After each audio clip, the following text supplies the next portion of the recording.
Dawn breaks slowly in the Pacific, not with light, but with moisture. Mist hangs low between shattered palm trunks, drifting like breath from a sleeping giant. The air is thick, heavy, alive. Insects hum softly, then stop. Somewhere in the canopy above, a jungle bird takes flight and vanishes. For the men below, silence is never peace. It is warning. High in the trees, concealed among leaves and shadow, a Japanese sniper waits. He has been there for hours, maybe days. He does not move. He does not rush. His rifle is an extension of patience itself. In this jungle, he has already killed Americans who never saw him. Men struck down mid-sentence. Men shot while relieving themselves. Men who learned too late that the trees are watching. Then suddenly the silence fractures. A single rifle cracks. Sharp, clean, final. High above the ground, a body slumps forward. Leaves shake violently. A helmet tumbles, catching the light once, then disappearing into the undergrowth below. Another shot follows, then another. 3 shots, 3 kills. No panic, no wasted movement, just precision. The camera pulls forward, fast. Days collapse into moments. 4 days. 11 dead Japanese snipers, not by artillery, not by airstrike, not by machine guns, but by one American Marine. And the weapon he used was not supposed to be here. It was not modern, it was not celebrated, it was not respected. It was an old bolt-action rifle, issued reluctantly, spoken of dismissively, sometimes mocked outright by the men who carried it. A rifle many soldiers called a mail-order gun, the kind civilians once bought from catalogs, not battlefields. In the jungles of the Pacific, where war had stripped men down to their nerves and instincts, this rifle would do something no one expected. It would change the balance of fear. The jungle itself becomes the enemy now. Sweat never dries, boots rot, rifles rust overnight. Visibility is measured in feet, not yards. Every shadow might hide a death. Every tree could hold an unseen hunter. Japanese snipers are not just soldiers here. They are ghosts. Imperial Japanese Army doctrine emphasizes concealment, endurance, and psychological pressure. Snipers are trained to remain motionless for extraordinary lengths of time, often allowing insects to crawl freely across their skin rather than betray their position. Some carry food for days, others go without. Their goal is not only to kill, but to terrify. And it works. American units become cautious, then hesitant, then pinned down. Casualty reports rise not in great waves, but in quiet, demoralizing increments. Officers notice something worse than losses. They notice fear. Men stop moving, men stop advancing. Men hesitate to lift their heads. The jungle is winning. Then, somewhere along the line, something changes. It begins quietly, without announcement or orders. A Marine steps forward with a rifle no one envies. It is heavier than most, slower to cycle, lacking the reputation of newer weapons. Some men joke that it belongs in a hunting lodge, not a war, but its iron sights are true, its bolt locks tight, and in hands that understand patience, it becomes something dangerous. The first sniper falls unnoticed by command. The second raises eyebrows. By the fourth, whispers begin to move through the platoon. By the seventh, officers start asking questions. Japanese snipers, once seemingly untouchable, are being found dead in their hides, shot cleanly, efficiently, often before they ever fire. By the end of the 4th day, the count reaches 11. 11 men who once ruled the jungle canopy, 11 positions neutralized. And with them, something else disappears. Fear. For the first time in days, Marines move again. They advance cautiously, but they advance. Heads lift, rifles point outward instead of upward in panic. The jungle has been challenged. And the challenge did not come from technology, doctrine, or overwhelming force. It came from something wilder, something underestimated. As the camera lingers on the rifle, mud-stained, worn, utterly unremarkable, the narrator lowers his voice. How did the most ridiculed rifle in the Pacific become the deadliest sniper weapon of the campaign? And who was the man who carried it into 4 days of silence and death? The screen fades, the jungle sound cuts to nothing, and the film rewinds, back across the ocean, back before the shots, back to a weapon nobody wanted. America, before the jungle, before the heat, before the fear. Steel presses hammer through the night as factory floors glow orange with sparks. Conveyor belts rattle, lathes scream. Across the nation, the United States is waking up to war and trying to arm itself fast enough to survive it. Posters promise glory. Recruiters promise purpose. Newspapers speak confidently of production, of numbers, of destiny.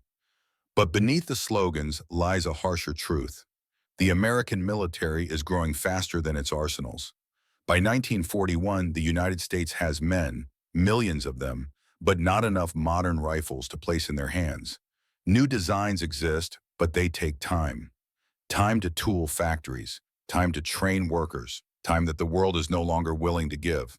So the Army and Marine Corps turned backward, into warehouses, into reserve stocks, into rifles that were never meant to fight a modern global war.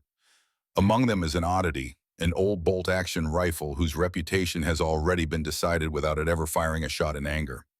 Born not of battlefield necessity, but bureaucratic compromise.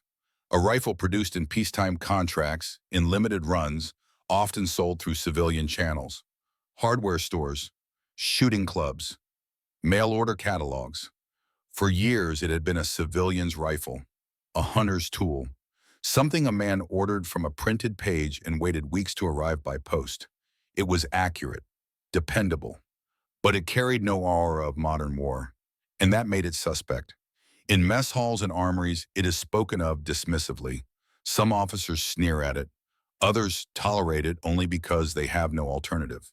It is not sleek, not fast-firing, not symbolic of American industrial might. It is a placeholder, a temporary embarrassment until proper rifles arrive. Military doctrine, still shaped by European battlefields and industrial theory, places its faith in mass production and modernization. The belief is simple: better machines will win wars, faster rifles, higher rates of fire, mechanical advantage.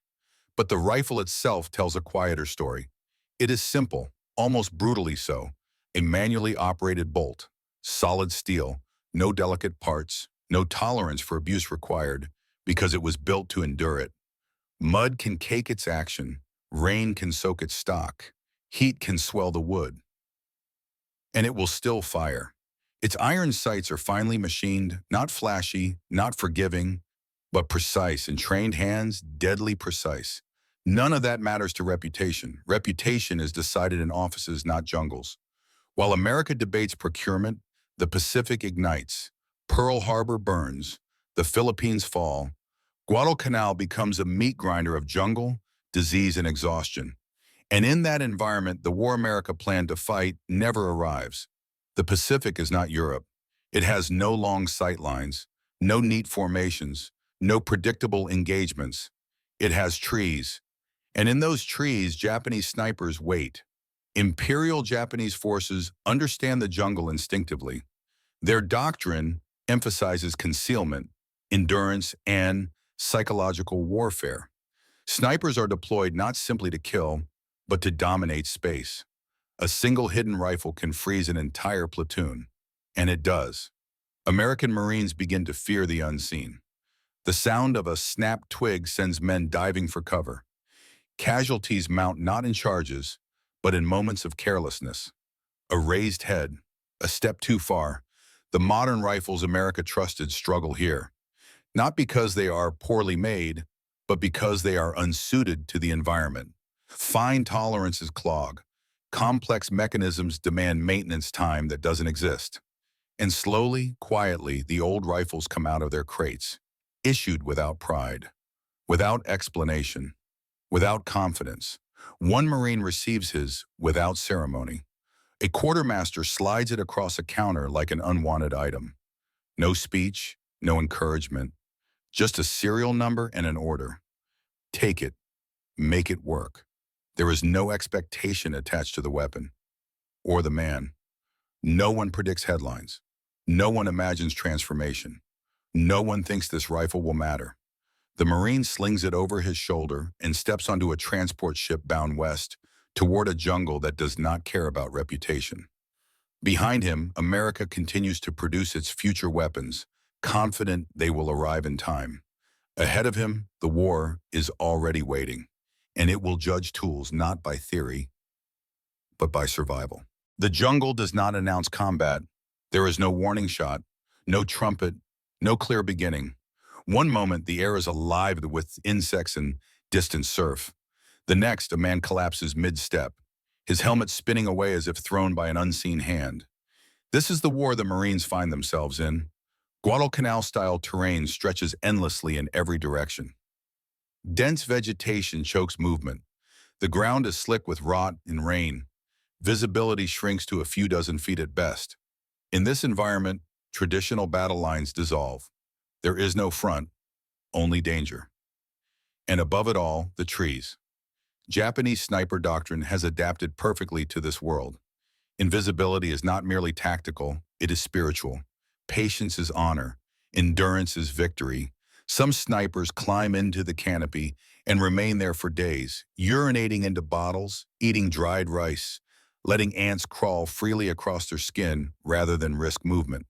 They become part of the jungle. American units advance cautiously, then slower still. Men begin to hug the ground. Officers hesitate before issuing orders that might get someone killed by a shot they will never hear coming. It is not the body count that breaks morale. It is the waiting. Men stop lighting cigarettes. They whisper instead of speak. Helmets are tilted forward, eyes scanning shadows that never seem to blink back. Every rustle sounds like death approaching. This is how snipers win.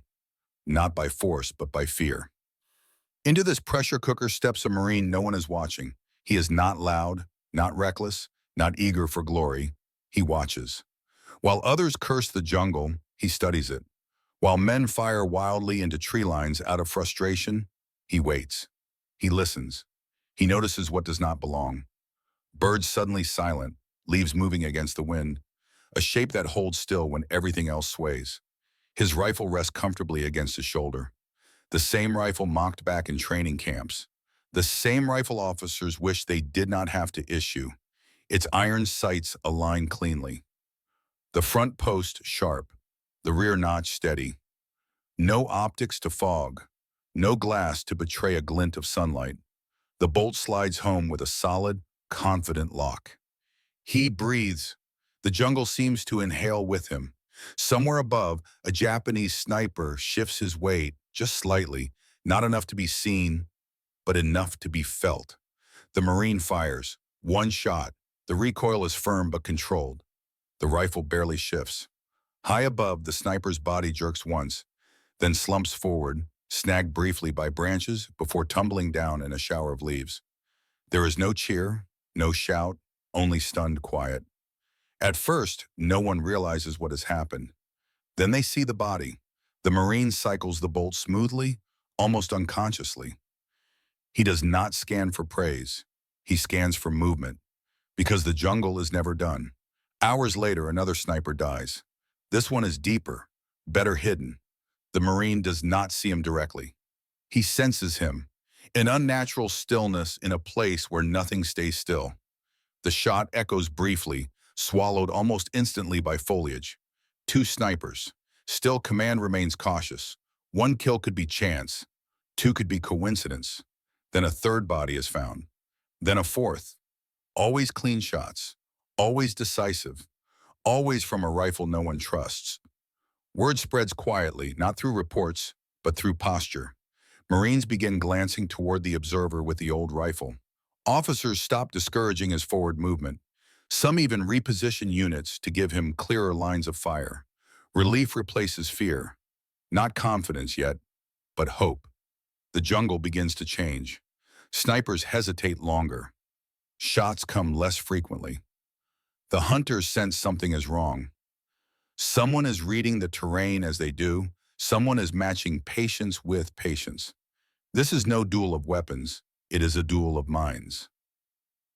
The Marine adapts. He learns how Japanese snipers think, where they favor, how they escape. He fires rarely, never rushing a shot. Every trigger pull is a decision weighed against risk. The rifle rewards him. Its simplicity means nothing distracts him. No adjustments, no malfunctions, just steel, wood, and discipline.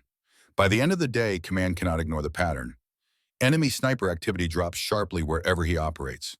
By the end of the second day, Japanese bodies begin appearing in positions once considered untouchable. And by the third, a realization spreads through the unit, spoken only in murmurs, if at all. The hunters are being hunted. The jungle, once a place of unseen terror, has become a chessboard. Each move is deliberate, each mistake fatal. But the jungle does not surrender quietly. As night falls, something shifts. Shots ring out closer. Dirt kicks up inches from the Marine's head. Bark explodes from trees beside him. The enemy has noticed. And now they are hunting him. The camera lingers on his face, sweat-streaked, calm, focused. 4 days is a long time to survive unseen, and the jungle is about to strike back. By the third day, the jungle knows his name, if not in words, then in instinct. Shots come closer now. A round snaps past his ear, close enough to feel the arrowish move on. Another smashes into a tree trunk inches from his shoulder, exploding bark outward like shrapnel. The enemy has adjusted. They are no longer firing blindly at Americans in the open. They are firing at him. This is the moment when bravado fails. Men who rely on courage alone break here. When the threat becomes personal, when the jungle seems to lean inward, watching. But the Marine does not respond with anger or panic. He responds with discipline. He goes still, not just physically, but mentally. He begins to think the way his enemy thinks. Where would he hide? Where would he wait? How long would he stay motionless, trusting the jungle to protect him? Discomfort becomes irrelevant. Sweat runs into his eyes. Insects crawl beneath his uniform. Muscles cramp. He does not swat. He does not shift. The jungle rewards stillness, and he has learned the price of movement. Between engagements, he cleans his rifle meticulously. Mud is wiped away. The bolt is checked. The chamber inspected. Not out of superstition, but respect. In this environment, trust is everything. The rifle never fails him. Rain soaks the stock. Heat swells the wood. Grit works its way into every crevice. Still, the action closes cleanly. The firing pin strikes true. It is not superior technology that saves him. It is reliability. Japanese snipers continue their hunt. They probe, fire, reposition. One nearly gets him, his shot shaving bark so close that splinters tear across the Marine's cheek. Blood runs, but he does not retreat. He waits. Minutes pass, then longer. The jungle breathes. Somewhere above, a sniper grows impatient. That impatience is fatal. One measured shot, one body falling, no wasted motion. The count rises. Febo. 7. 9. Each kill is recorded without celebration. There is no cheering, no sense of triumph, only acknowledgement. Another threat removed. Another life ended because it had to be. Commanders begin to notice the silence. In sectors where the Marine operates, sniper fire dwindles, then stops entirely. Patrols move more freely. Wounded men are evacuated without taking fire. Something rare in jungle warfare settles over the unit. Control. Officers who once dismissed the rifle now ask questions. Where did it come from? How many more are there? Can we get them issued to others? The answers are uncomfortable. There are few, production is limited, and the factories have already moved on. The rifle was never meant to be a solution, yet here in the jungle, it has become one. On the 4th day, the final sniper dies. This one is clever, well hidden, dug deep into the canopy, using layers of leaves to break up his outline. He has likely been watching for hours, tracking the Marine's habits, his patience, his rhythm. The Marine senses him before he sees him, a pause where there should be sound, a shape too still, a presence he waits longer than feels safe, then fires. When the body's recovered, it confirms the truth. This sniper had been assigned specifically to eliminate him. Orders found on the body make that clear. The enemy understood the threat, but they understood it too late. 11 confirmed sniper kills in 4 days. Not a record, not a statistic meant for posters, but a transformation. The jungle falls quiet again, not because it has been conquered, but because it has been understood. American Marines listen now, not with fear, but awareness. They move deliberately. They trust their ground. The Marine lowers his rifle and exhales for what feels like the first time in days. There is no applause, no medal presentation, just a nod from an officer who now sees the weapon and the man differently. Victory did not come from innovation. It did not come from a superior machinery or doctrine written far from the battlefield. It came from adaptation, from humility, from learning the enemy instead of underestimating him. The jungle still waits, but it waits on equal terms now. And in the silence that follows, one truth becomes impossible to ignore. Sometimes the strongest weapon is not the newest one, but the one you learn to trust when everything else fails. Fade to the broader war, where consequences begin to ripple outward. The change does not arrive with celebration. It arrives with absence. In the days that follow the fourth dawn, American patrols move again and are not fired upon. Stretcher bearers cross open ground without bullets snapping overhead.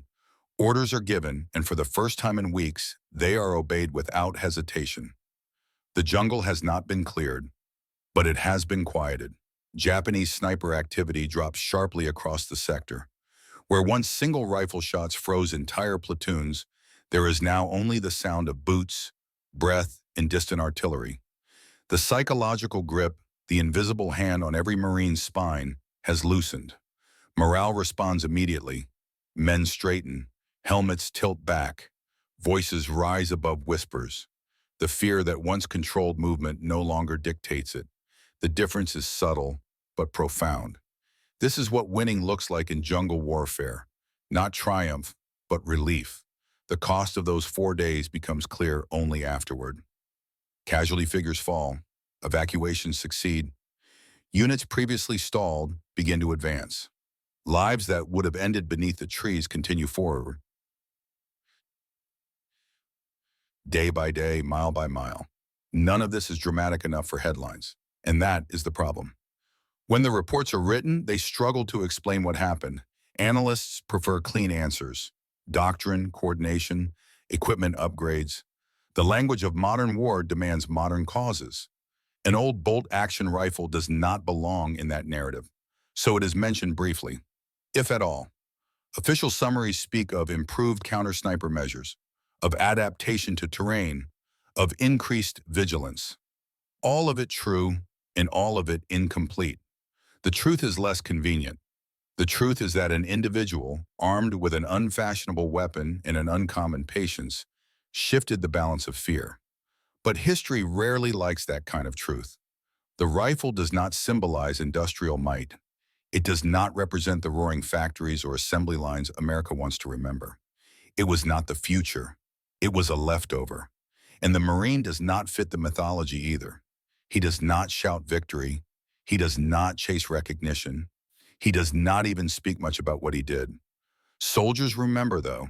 They remember the way the jungle felt before and after.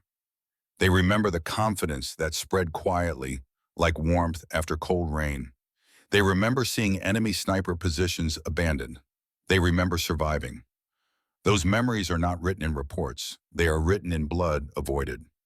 For the men who lived, the significance is not abstract. It is deeply personal. It is the difference between a letter sent home and one never written at all, between a return voyage and a name carved into stone. The rifle's reputation changes, but only among those who were there. In whispers, it becomes respected, trusted, spoken of without jokes. Marines glance at it differently now.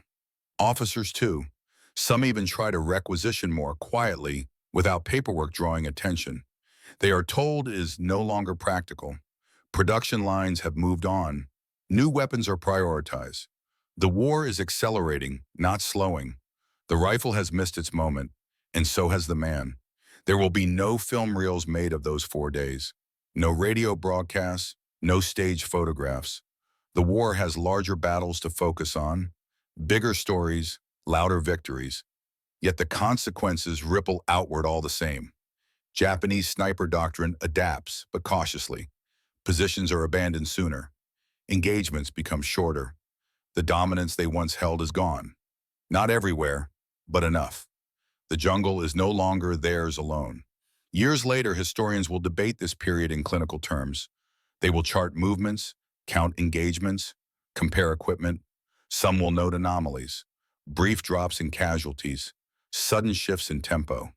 Few will connect them to a single rifle. Fewer still to a single Marine. But soldiers will know. They will remember that war does not always reward pride or novelty. It does not care how impressive a weapon looks on paper or how confidently it is presented in doctrine manuals. War rewards those who adapt, those who listen, those who wait, those who learn faster than the enemy expects. In the Pacific jungle, over 4 relentless days, that lesson was paid for in blood. Enemy blood, yes, but also in restraint, in patience, in the refusal to rush when rushing would mean death. The rifle once mocked becomes a symbol only after the fact, not of superiority, but of humility. And that is a truth history rarely celebrates, but never forgets. War does not pause to reflect. It moves on. New orders arrive. New landings are planned. New weapons are issued, each promising to end the war faster than the last. The Pacific grinds forward, island by island, name by name. Some remembered, many forgotten. The Marine survives. He carries his rifle through more mud, more rain, more exhaustion. But the intensity of those 4 days never truly returns. Something has shifted. The jungle no longer feels infinite. It has limits now, understood, measured. Yet the change is not victory. It is weight. He speaks less, watches more. When others joke, he smiles faintly, but his eyes drift. He has learned something that cannot be unlearned, that patience kills faster than rage, and that survival often depends on what you refuse to do. He goes home when the war finally ends. There is no parade waiting for him, and no banner mentions the jungle or the rifle or the men who never fired again because he did. Like millions of others, he steps back into civilian life quietly, carrying memories that do not fit into conversation. America wants to move forward.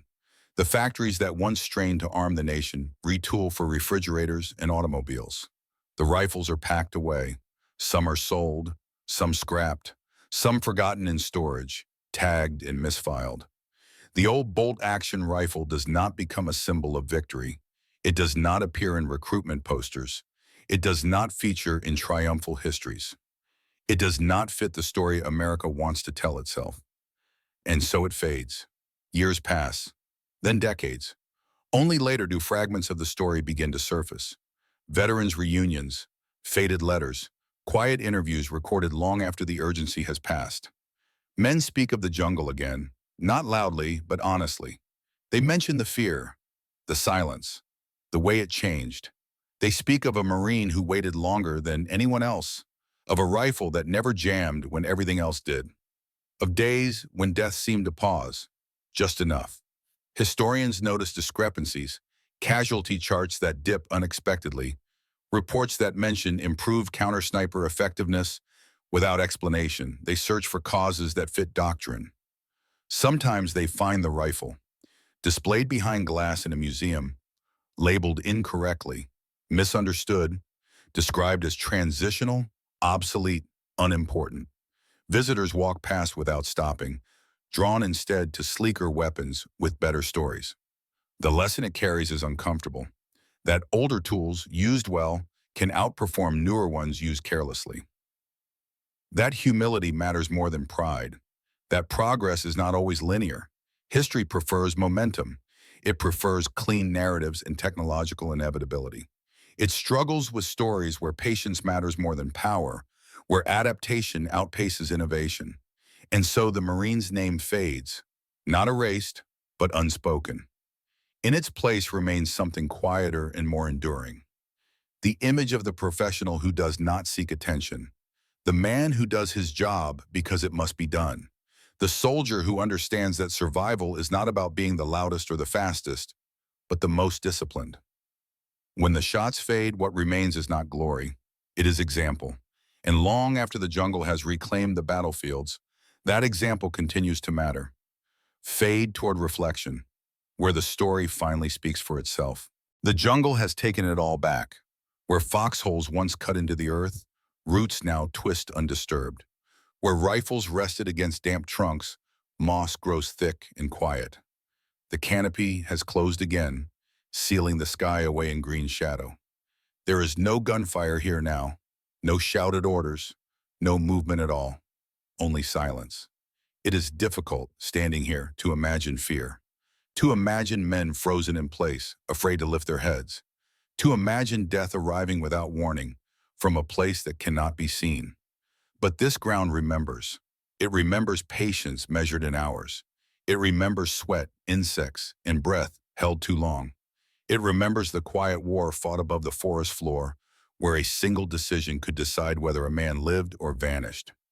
The Pacific War was vast, defined by fleets, factories, and figures too large to easily comprehend. History often explains it through production numbers and technological leaps, through the idea that victory belongs to the side that builds more, faster. But the jungle tells a different story. Here, reputation meant nothing. Here, branding failed. Here, pride got men killed. What mattered instead was listening. Listening to the land. Listening to the enemy. Listening to what did not make sense on paper, but made all the difference in reality. The rifle that once drew mockery was never glamorous. It was not cutting edge. It did not symbolize modern war. It was heavy, slow, and unremarkable. But it was honest, built simply, used carefully, trusted completely. In the hands of a Marine who understood patience, it became decisive, not because it was superior, but because it did exactly what was asked of it every single time. And that, perhaps, is the most uncomfortable lesson of all. War is not won by what looks impressive. It is not won by what sounds modern or appears inevitable. It is won by those who adapt faster than the enemy expects, by men who endure discomfort, suppress fear, and refuse to rush when rushing means death. The Marine who carried that rifle did not seek recognition. History barely noticed him at all. Yet his actions rippled outward, into safer patrols, fewer casualties, and men who lived to leave the jungle behind. Those men went home. They raised families. They aged. They remembered. And though the world forgot the rifle and never learned the Marine's name, the truth remains, written quietly into the record of those 4 days. The jungle does not care about myths. It strips war down to its essentials: discipline, patience, and understanding. Everything else is noise. In the end, this is not a story about a weapon or even about a single man. It is a reminder that reality has a way of correcting arrogance, and that humility often proves deadlier than pride. In 4 days, 11 snipers died, and a lie died with them.